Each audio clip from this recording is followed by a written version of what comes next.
Hello students, today we are going to discuss about a very important topic of the chapter, that is structure of kidney. In our previous lecture we had talked about the structure of human excretory system, which is mainly comprises of a pair of kidneys, ureters, urinary bladder and urethra. Now come to the internal structure of kidney. So here we are discussing about internal structure of kidney. We know that a pair of kidneys present in human beings, and these kidneys are bean shaped structure, shape, size, and these everything we have discussed in the previous video. Now the structure of kidney, basically the kidney is bean shaped structure. So this is mainly the structure of kidney. Okay, this is the bean shaped structure. Here it is bean shaped structure, and this notch is called as hilum. Clear? This is the notch through which renal artery, renal vein and urinary bladder emerges out. This is the urinary bladder. Clear? तो यहाँ पर जो ये notch हमें दिख रहा है, this notch is called as hilum. Clear? The kidney is mainly divided into two parts. The outer convex part is called as cortex. So this one is the cortex part. This is the dense part, and this one is the cortex part. And the middle part is called as medulla. Clear? So here the middle part is this, and this middle part is called as renal medulla or medulla. This is called as renal cortex. The word renal is associated with the excretion. That's why we are using the word renal here. So this is renal cortex and this is renal medulla. Clear? यहाँ पे जो hilum वाला portion है, this hilum goes inside the kidney and forms a triangular shaped structure that is called as pelvis, now which is a funnel shaped structure. So here I am drawing a funnel shaped structure. This funnel shaped structure is called as renal pelvis. Okay, so this is the funnel shaped structure called as renal pelvis. Clear? यहाँ पे जो medulla वाला portion है, इस medulla वाले portion में हमें कुछ पिरामिड लाइक स्ट्रक्चर्स देखने को मिलते हैं. Clear? So here the pyramid like structures are there. These are the pyramids, triangular shaped structure. So these are called as, these are the pyramids, and these pyramids are called as renal pyramids. So these are the renal pyramids, or we can say that medullary pyramids, because these are present in medulla. So they are also called as medullary pyramids. Clear? ये medullary pyramids basically medulla reason में होते हैं, और इनका जो broad part हो जाता है, थिन पार्ट है, it is present towards the medulla part, and the broad part of the renal pyramids is present towards the cortex part.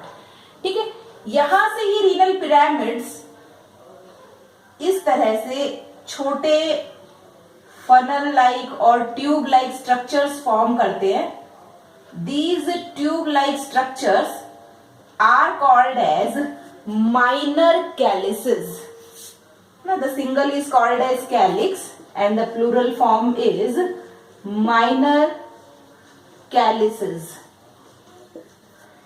These minor calyces leads into the major calyces. ठीक है, ये minor calyces आगे आके किस में खुलते हैं?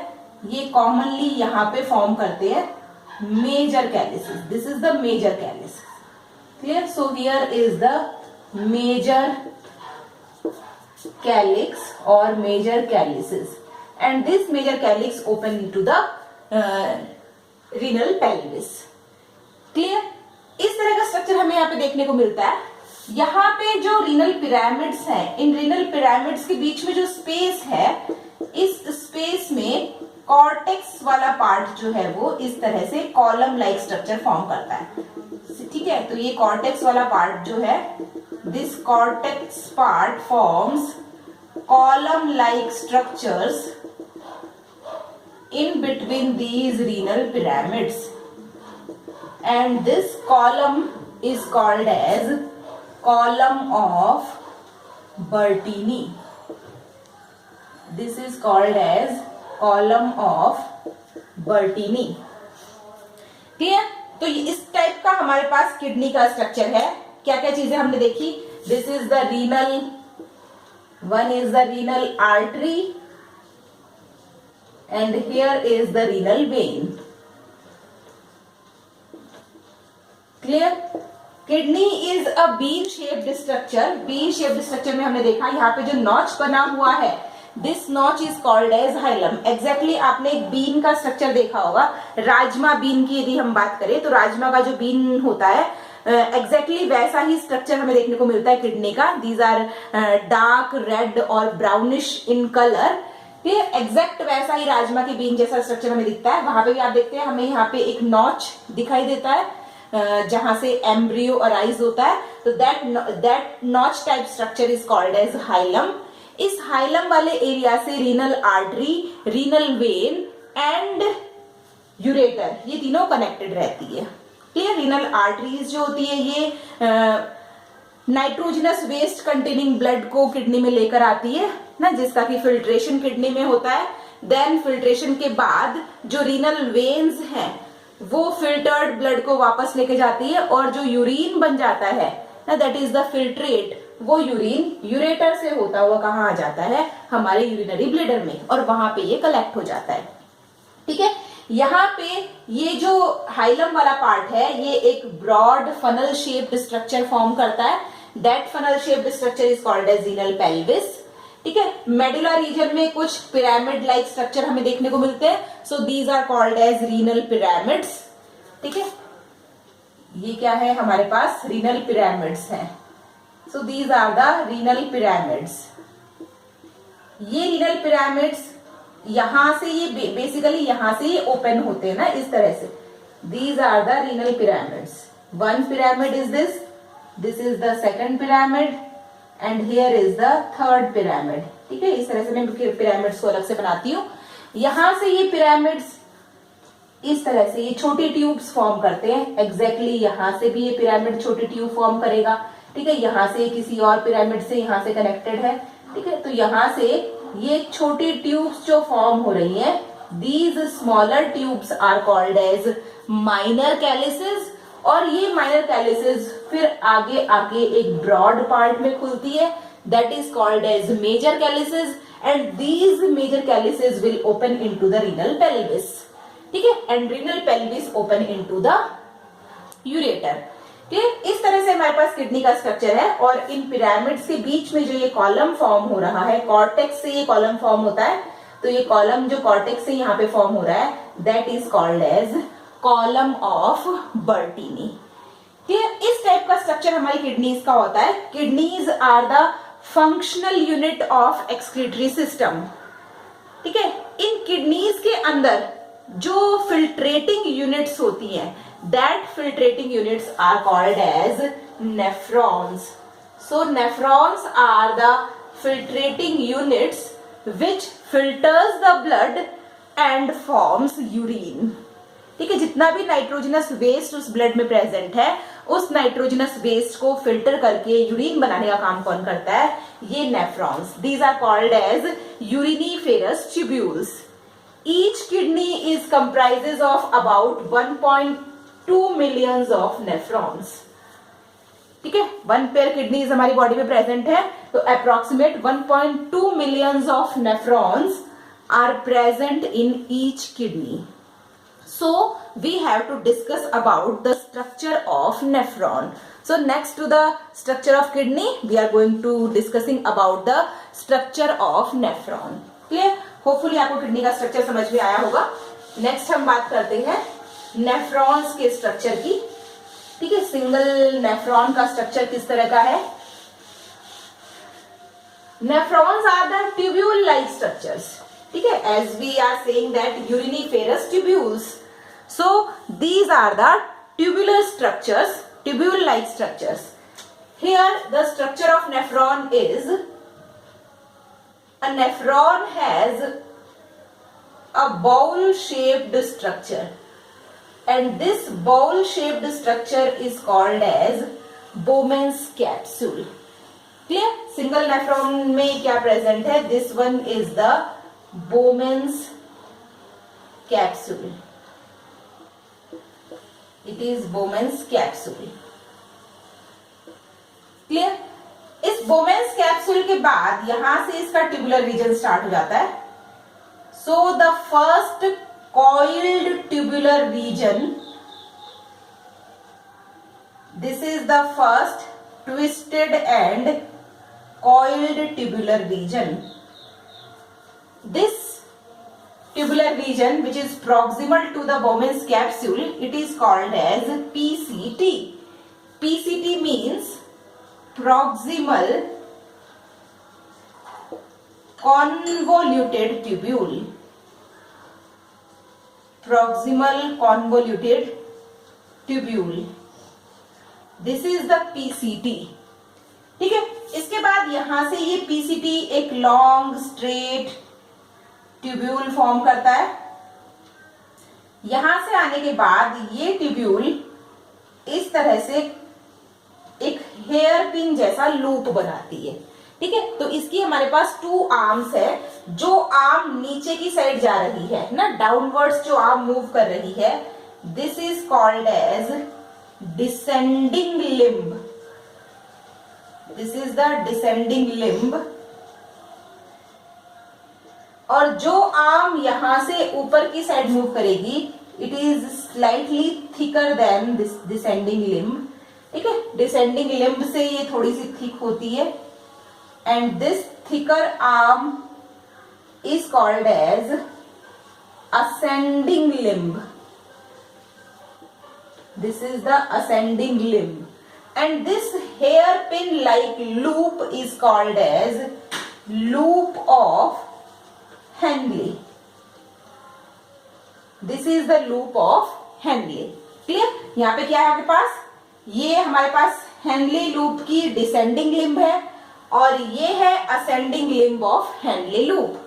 यहां से आने के बाद फिर से इसका डायमीटर क्या हो जाएगा? कम हो जाएगा, और ये फिर से थिन हो जाएगी.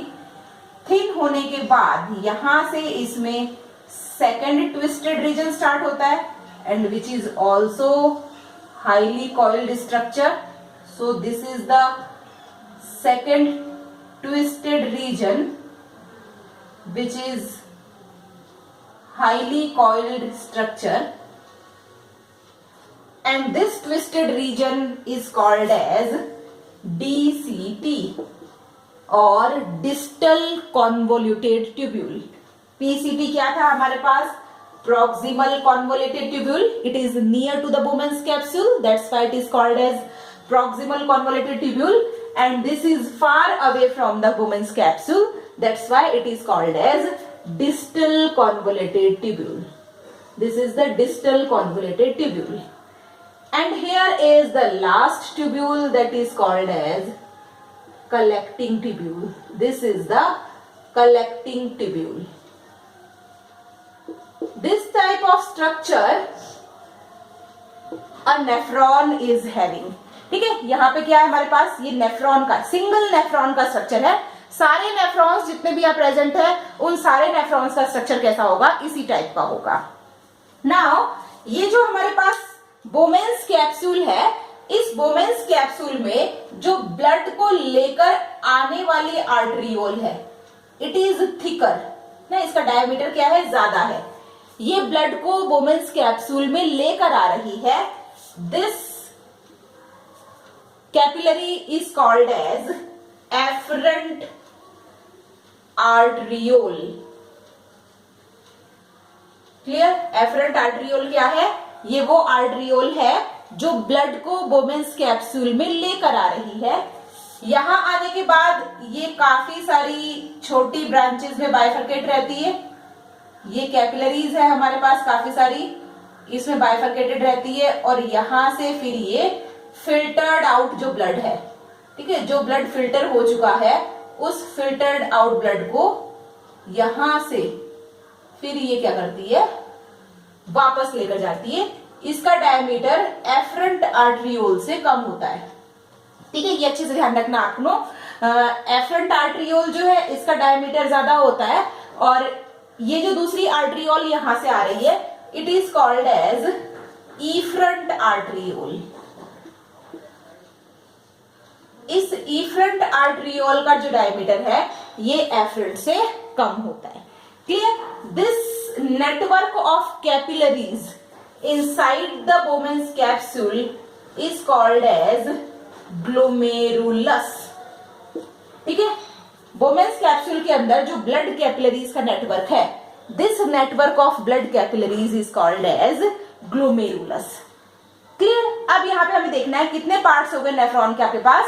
Bowman's capsule is there, second one is proximal convoluted tubule, third one is loop of Henle, next one is distal convoluted tubule, and the last one is collecting tubule।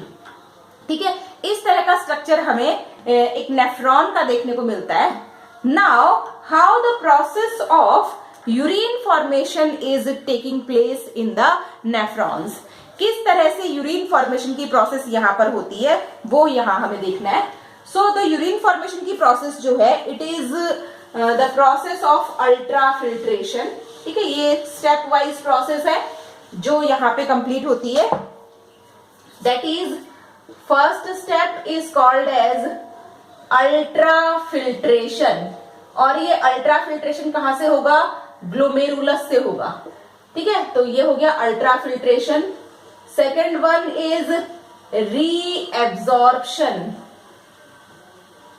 And the third part is secretion। Clear?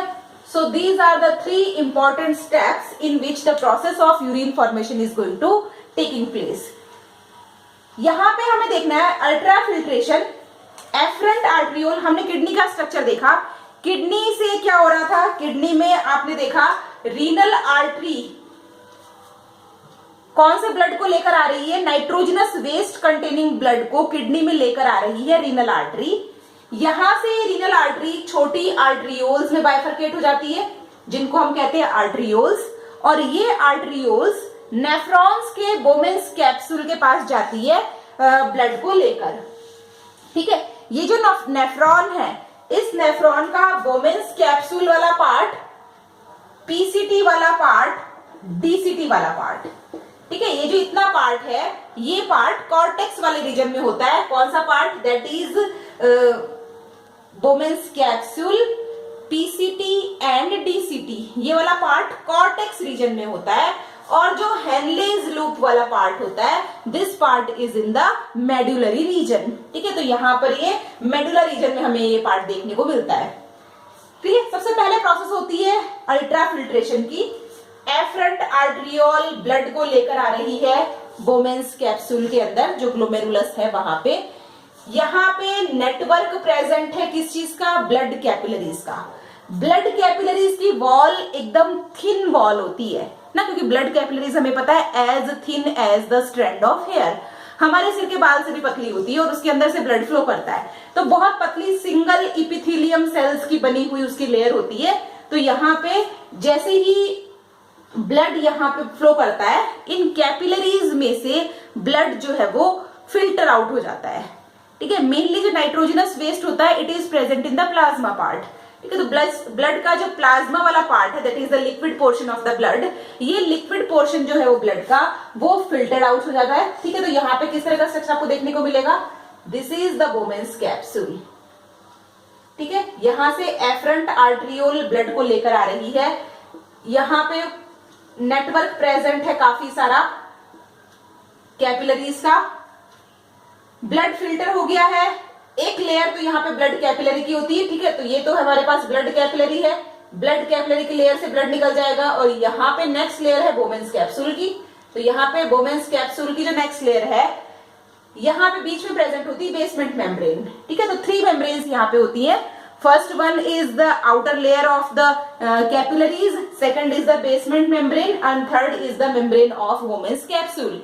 यहां से plasma portion filter out होकर किसमें आ जाता है, आपके women's capsule वाले part में। ठीक है, तो यहां से जैसे जैसे ब्लड इसमें मूव करेगा, प्लाज्मा पोर्शन फिल्टर आउट होकर किसमें आ जाएगा, वोमेन्स कैप्सूल वाले पार्ट में, और बाकी जो रेस्ट ऑफ द पार्ट है ब्लड का वो यहां से क्या होगा, इफरंट आर्टरियोल के थ्रू वापस किडनी के अंदर आ जाएगा।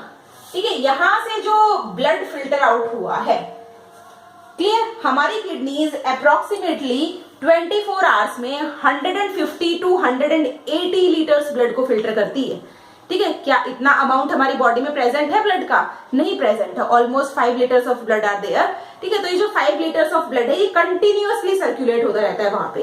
ठीक है, कंटिन्यूअसली ब्लड सर्कुलेट होता रहेगा तो अमाउंट हो जाता है almost 150 to 180 litres of blood.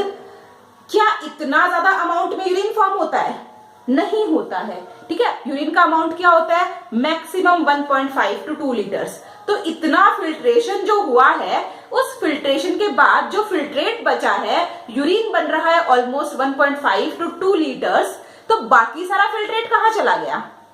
ठीक है, बाकी सारा फिल्ट्रेट क्या होता है, जैसे ही यहां से ब्लड निकलता है, जैसे यहां से फिल्टर होके प्लाज्मा पोर्शन जो आता है, प्लाज्मा में सिर्फ नाइट्रोजनस वेस्ट ही नहीं है, plasma is containing many important type of salts and proteins and vitamins are also there, तो उनको वापस हमें एब्जॉर्ब भी करना होता है। तो यहाँ पे जो हमारे पास पीसीटी वाला पोर्शन है, ठीक है, ये प्रोसेस हो गई अल्ट्रा फिल्ट्रेशन। तो फर्स्ट प्रोसेस कहां से हो गई, ग्लोमेरुलस से, that is ultra filtration. Second process is reabsorption. इस रीएब्जॉर्प्शन की प्रोसेस में क्या होता है, जितना भी फिल्ट्रेट आया है उसका ऑलमोस्ट 99% तो रीएब्जॉर्ब हो जाता है। ठीक है, यहाँ पे जो पीसीटी की जो मेम्ब्रेन है, it is made up of ciliated columnar epithelial tissues. ठीक है, सिलिएटेड टिश्यूज है, इट मींस वहां पे क्या प्रेजेंट है, microvilli. Ciliated columnar epithelial tissues का स्ट्रक्चर कैसा होता है, this is the columnar tissue and this is the cilia like structure. ठीक है, तो ये सीलियास क्या करते हैं, these cilias increases, these cilia not, these are not the cilias, these are the microvilli, but these are looking like cilia, that's why we are saying that ciliated columnar epithelial tissues. These are the microvilli and these microvilli increases the area of absorption. ठीक है, ये absorption के area को increase कर देते हैं। तो जैसे ही यहां से फिल्ट्रेट आता है, इस फिल्ट्रेट में से 99% पार्ट तो रीएब्जॉर्ब हो जाता है। ठीक है, तो यहाँ पे पीसीटी पोर्शन से जैसे ही ये ब्लड निकलता है, ये फिल्ट्रेट निकलता है, यहाँ से क्या होगा, रीएब्जॉर्प्शन की प्रोसेस। तो यहाँ पे ऑलमोस्ट 99% पार्ट तो रीएब्जॉर्ब हो जाएगा। रीएब्जॉर्ब होने के बाद जो रेस्ट पार्ट बचता है, ये पार्ट फ्लो करता है इस हेनलेज लूप के डिसेंडिंग लिम्ब में, after that in the ascending limb. ठीक है, इसके बाद जो डीसीटी और कलेक्टिंग ट्यूब्यूल वाला पोर्शन होता है, यहाँ पे सिक्रीशन की प्रोसेस होती है। ठीक है, ये क्या सिक्रीट करते हैं, ये कुछ hydrogen ions and potassium ions and bicarbonate ions का सिक्रीशन करते हैं। यहाँ पे इस मेडुलरी पार्ट में भी एक मेडुलरी फ्लूइड भरा हुआ होता है। ठीक है, बहुत डिटेल आप क्लास 11-12 में इसका स्ट्रक्चर देखेंगे, 10th स्टैंडर्ड तक बहुत डिटेल की जरूरत नहीं है, ये भी मैंने काफी डिटेल आपको बता दिया है। ठीक है, तो यहाँ पर जो लिक्विड भरा हुआ है, मेडुलरी फ्लूइड जो यहाँ पे फिल है, इस मेडुलरी फ्लूइड और इन यूरिनरी ट्यूब्यूल्स के बीच में सॉल्ट्स और वाटर और नाइट्रोजनस वेस्ट, इन सारी चीजों का एक्सचेंज होता है और फाइनली हमारे पास जो बनता है that is urine which is highly concentrated. ठीक है, फाइनली जो यूरिन फॉर्म होता है बहुत ज्यादा कंसंट्रेटेड होता है, जिसमें वाटर अमाउंट क्या होता है, बहुत कम। Maximum nitrogenous waste are there, तो बहुत कम वाटर अमाउंट वहां पे प्रेजेंट होता है। और यहां से बहुत सारे नेफ्रॉन्स की जो कलेक्टिंग ट्यूब्यूल्स हैं, ये कलेक्टिंग ट्यूब्यूल्स आपस में एक दूसरे से कनेक्टेड रहती है और ये सारी कलेक्टिंग ट्यूब्यूल्स एक कॉमन कलेक्टिंग डक्ट में खुलती है। और कॉमन कलेक्टिंग डक्ट कहाँ आती है, रीनल पेल्विस में, then from ureter to the urinary bladder. ठीक है, तो इस तरीके से यूरिन फॉर्मेशन की प्रोसेस हमें देखने को मिलती है। किडनीज के अंदर फंक्शनल यूनिट कौन है, nephrons, they are also called as uriniferous tubules.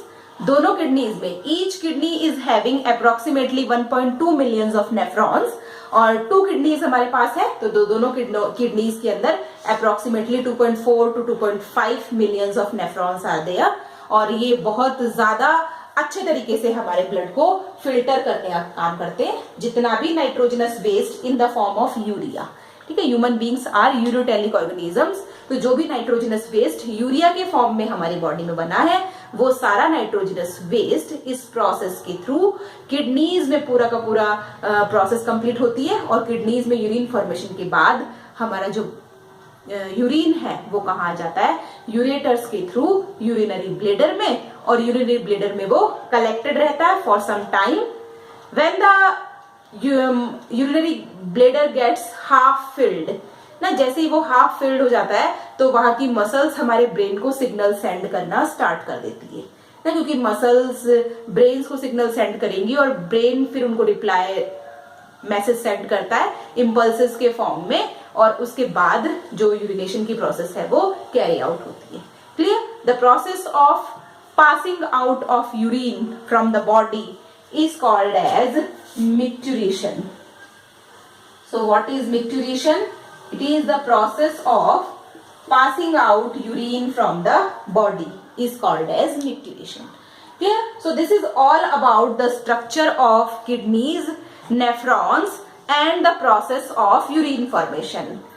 After that we will discuss about the very important process that is called as hemodialysis and excretion in plants. Now this will be discussed in the next video. Thank you very much.